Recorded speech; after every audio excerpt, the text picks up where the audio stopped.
Exit the vehicle with your hands up! The metallic voice comes as a hard shock to Reed. He had been looking straight ahead at the military roadblock, trying to figure how to get across Telegraph Avenue and up the hill to Arroyo. The soldier took him by surprise on his left flank. Now, hippie! No, Reed thinks. I'm not a hippie. I'm a musician. Okay, so my curly hair is longer than your buzz cut. It covers my ears, but it doesn't come down to my shoulders like my pal Bo's over the hill in Arroyo. But he decides not to argue the point. Slowly and carefully, he exits his second-hand Volkswagen van and tries to take stock of the situation. Heavy weapons and riot shields block further progress on Ashby. Clouds of tear gas hover overhead. Above the tear gas, a couple of combat helicopters add their whop, whop, whop to the emerging soundscape. Somewhere to the north, a police siren's keening note careens off pitch as it speeds towards the university. Crowds of young people, some shouting, "Down with the pigs," others, "Peace, man," are scattering wildly, their boots and sandals creating a chaotic percussion ensemble against the pavement.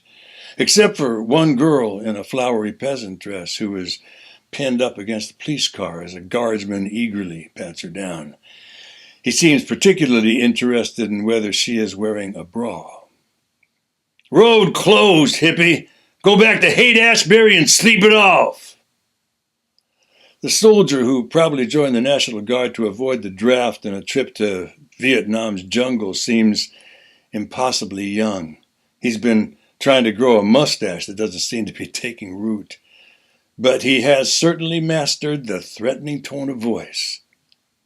Reed stifles a giggle at the soldier's performance and replies, "Yes, sir," with a rebellious but plausibly deniable subtext of defiance.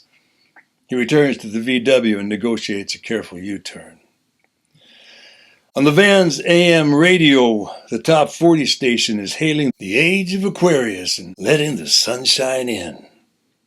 A news bulletin interrupts the song, and Governor Reagan's voice, folksy and determined, takes over and warns, "We cannot tolerate this kind of conduct." The station gives some background. Students and residents had turned an unused lot owned by the University of California into what they called Power to the People's Park. When police moved in to clear the area, protests sprang up. Over the past days, it has grown bigger and more confrontative, culminating today when Reagan has called in the National Guard. On the FM side of the dial, KSAN is reporting that snipers have taken position on top of Sproul Hall, their heavy guns trained on the crowded plaza below. A few blocks away, one protester has removed a flower from the garland on her head and gently deposited it into one of the occupying army's rifles. Another young man, a visitor merely observing from the roof of Grandma's books, has been shot and is in critical condition. Reed switches the station. Aretha Franklin is singing about a chain of fools and warning that one of these days the chain is gonna break. Eager to leave the truth behind, Reed stomps on the accelerator. He careens down Ashby and turns left on Grove. He looks for an alternative to Ashby. Finding Alcatraz, he takes a quick left and cautiously keeps to the speed limit as he again approaches Telegraph. Here, there are no cops and only wisps of tear gas. However, there is a red light, which he is careful to observe with a full stop. As he looks to the left, peering north into occupied Berkeley and waiting for the light to change, Reed carelessly leaves his right flank exposed and is again blindsided. He hears the door open briskly and feels a human weight land on the shotgun seat. "Drive, motherfucker! The light just turned green!" Reed turns and sees a skinny black woman whose substantial afro seems as big as the rest of her head and a lot bigger than his own curly brown frizz. Her enormous eyeglasses dwarf her eyes and much of her face, as Reed observes through the thick lenses of his own small granny glasses. A slight gap between her two front teeth make her seem both menacing and, perhaps in another context, endearing. I said, drive, now! And she sticks a pointy object into his ribs. Reed guns the engine and propels the van across Telegraph Avenue at a speed well north of innocuous. They cross College Avenue into a nicer neighborhood, blocks of spacious lawns and substantial homes, 3-story structures with redwood shingles. Then the road begins its twisting and turning way up the Berkeley hills. The danger now seems to be behind them, although helicopters can still be heard in the distance and wisps of tear gas still filter the afternoon sun. Reed ventures a look at the object in his ribs. It is not a gun. It is, rather, a granola bar. Want some? Asks the intruder, and they finally get to take the measure of each other. Angie Henderson, she introduces herself. Thanks for the lift. As if I had a choice. Hey, man, no pressure. I just had to get out of there, and you were the only option. She breaks the granola bar and hands half to him. Reed steals a glance at her, then looks at the road and the Berkeley hills ahead, and then back at her. He shrugs. Well, what the hell? Why not? Reed takes his half and gulps it down in 2 bites. It tastes great. Now it's his turn to introduce himself. Reed Rosen. And they shake hands, filling the space where the granola bar had threatened him. As their hands part, they do so slowly, as if reluctant to leave the connection. And they look each other in the eyes for a deep, fleeting second.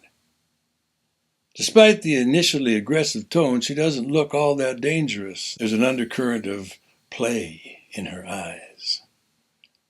So, Angie Henderson, he begins, rushing to cover the awkward moment. Tell me about yourself. Who are you? Too much to tell right now.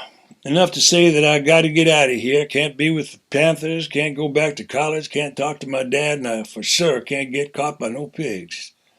She sighs, as if this thumbnail has been a lot to unpack, turns to him and asks, what about you? Me? I'm a guitar player on my way to Arroyo. Drove up from L.A. for a recording session. Supposed to be tomorrow, but we just passed it. Sierra Sound Labs, right? Yeah. How'd you know? Done a few sessions there, mostly as a string and horn arranger. Love the room's natural reverb. So wait a minute. You jump into my car and stick a granola bar in my ribs, and you're a musician? Well, more like an arranger. I was studying with Sabatnik at Mills College until... Hey, look out! There's a deer in the road! Reed swerves the car and honks the horn. The deer ambles off into the woods. They're well into the hills at this point, a mile at least beyond the struggle on Telegraph Avenue.